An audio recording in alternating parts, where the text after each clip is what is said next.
What's up, YouTube, and welcome back to another episode of Bomber Gang Garage. Today, what I have for you, BMW N54 head sitting on the workbench. Car had a slight head gasket issue, so we had to address that. I already have this thing looking beautiful, cleaned, basically spotless. I mean, if I do say so myself, you would think it went down to the machine shop, but no, it didn't. I did this by hand. Cleaned it all up. Got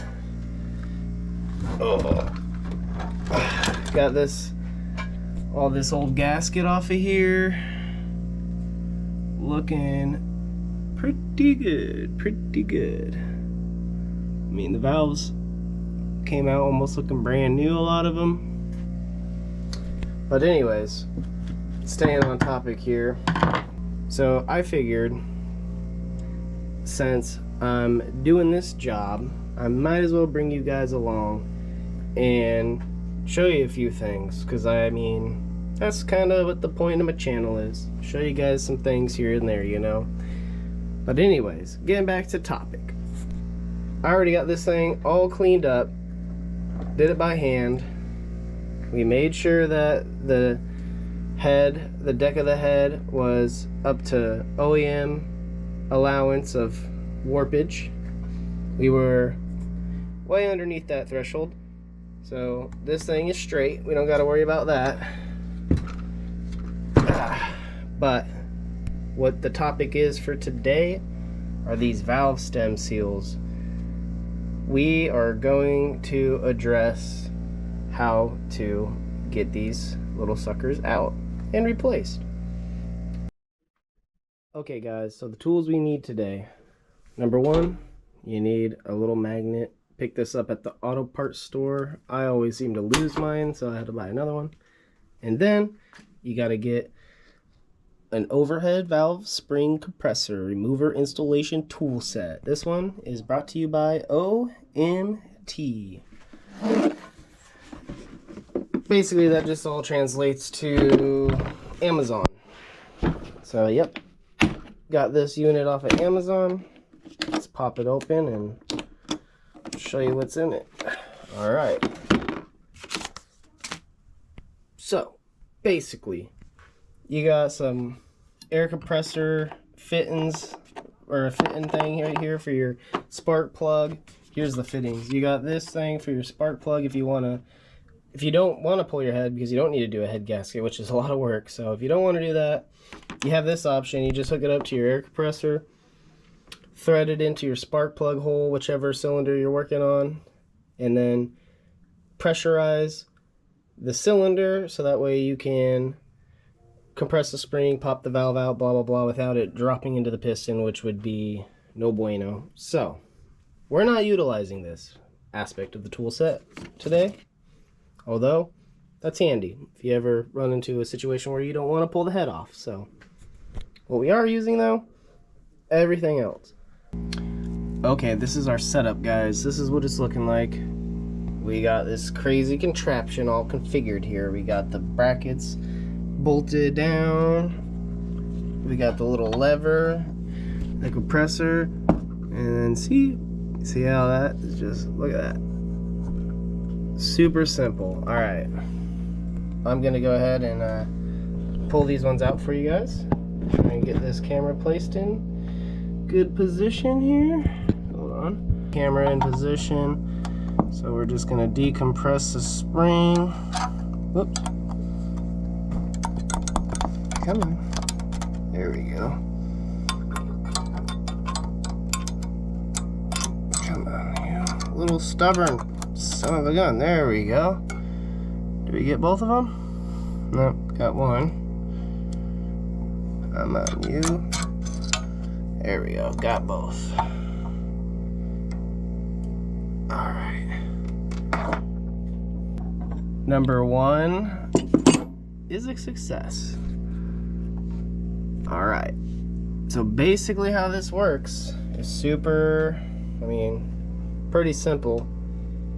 You basically just got Little cap goes on the top of the spring. Make sure you leave that upright. You don't want to forget which side is the top. And then you got these are called keepers, valve keepers. Basically, these little metal things are what lock it in, and when they're together, let's see, we put it on this paper, you guys might be able to see a little better. When they're together, they make a cone. Oh, can't get this thing to sit. There we go. Come here, you two. Get together for the camera. Cheese. Alright, you guys. So you can see how that's like a cone. I hope you can see. Let me get this.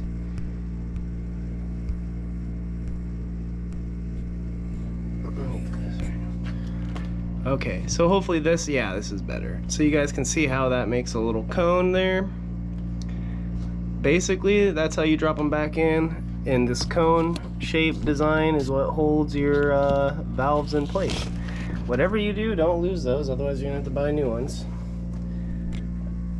So we're just gonna do this one at a time.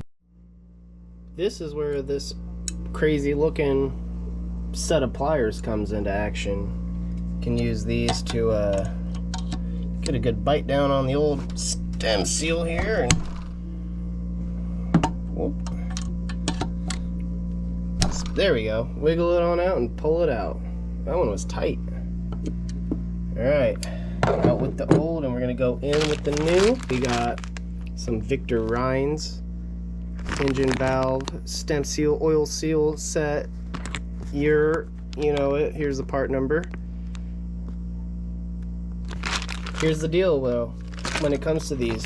You know, BMW doesn't like to keep things too simple on anybody, so in good old BMW fashion, when you're doing your exhaust side, which is what we're doing, this is the exhaust ports, you have to have the exhaust stem seal. They don't say it on there, so you have to either reference to your part number, so don't throw away that packaging or anything like that. You gotta keep up on this because they're different. So you need to have your exhaust ones on the exhaust side and your intake ones on the intake side. And then other than that, I'm just gonna go ahead and start blasting the rest of these off. And okay guys, I put the head up on its side so that way we can pull out this valve stem right here. You want to make sure that you go ahead and you clean up all this carbon off of here while we're at it.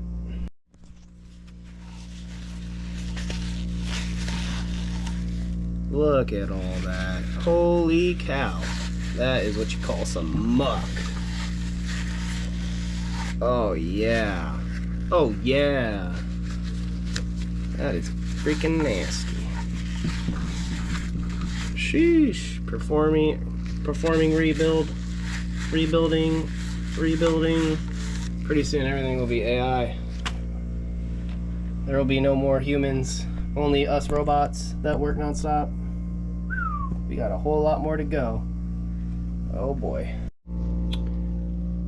Alright, I got this valve all cleaned up.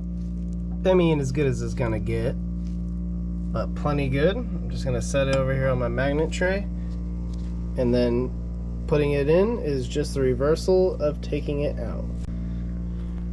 Alright, I don't recommend going in dry. I'm just getting a little dap of oil on here, and then a dap of oil on there, and we're just gonna go ahead and slide it back on.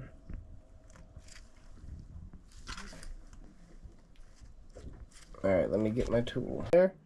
Give it a couple light taps with this rubber mallet, and you should be good to go.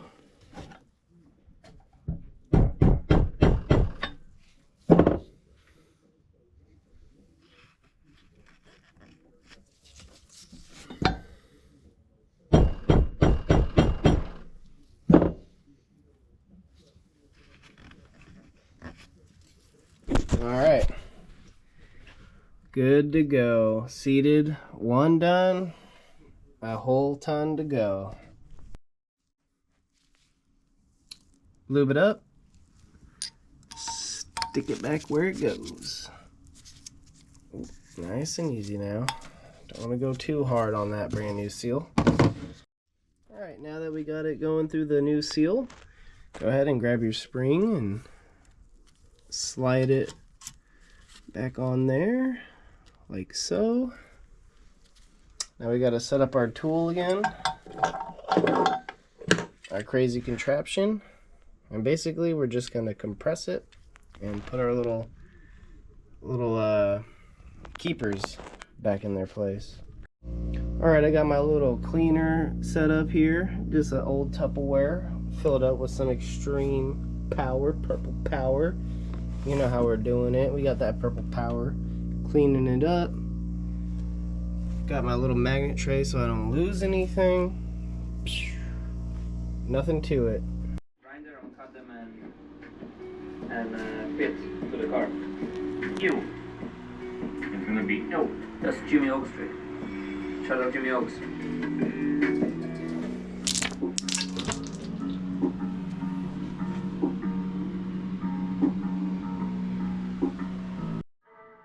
Okay, it's exactly midnight right now, and we're going to the mountains.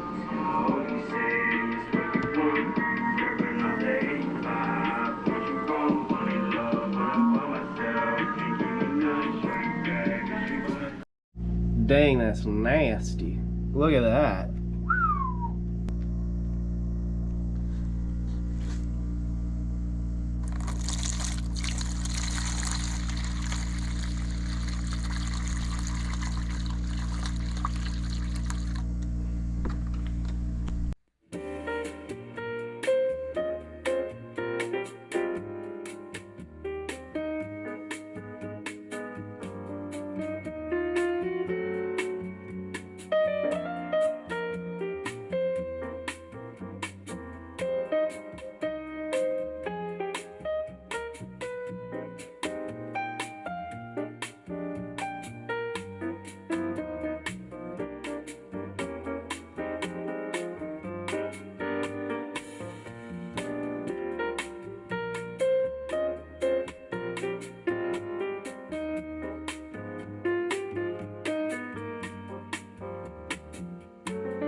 Well guys, right when I was about to finish up this job with the very last valve, ran into a little issue here.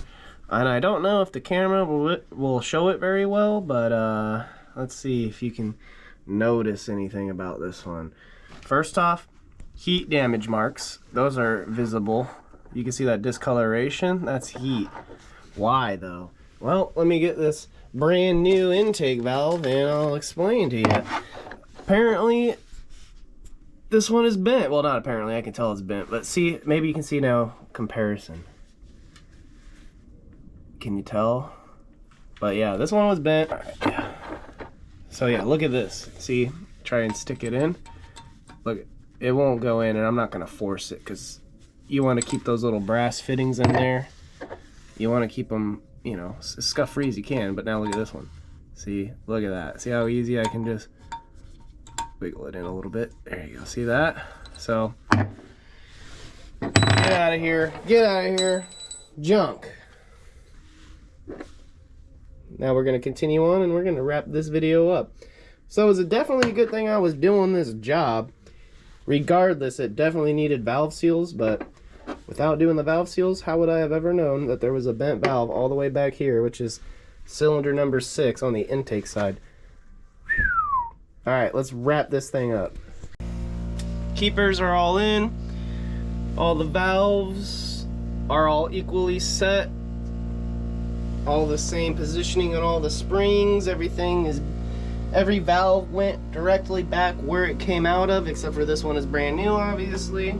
So, in theory, and I don't think you valve lash these, but not 100% sure on that. But in theory, everything should be factory, like up to par with factory, basically, is what I'm trying to say here. Alright. Well, guys, I hope this helped. Oh yeah, just in case, let's show off the tool set you need again right here. Get a good little glimpse of that. Get it on Amazon. It's a lifesaver. You're not going to be able to do this without something like this, and you could probably get more expensive sets or whatever, but this was the one that had good reviews on Amazon, and whatever, bought it, and look, it did the job. I got no complaints. So I'm gonna go ahead and wrap this up, put everything away, get ready to bolt on this head, and stay tuned. There's gonna be more content, definitely. With that being said, you guys, peace out and have a good one. Till next time.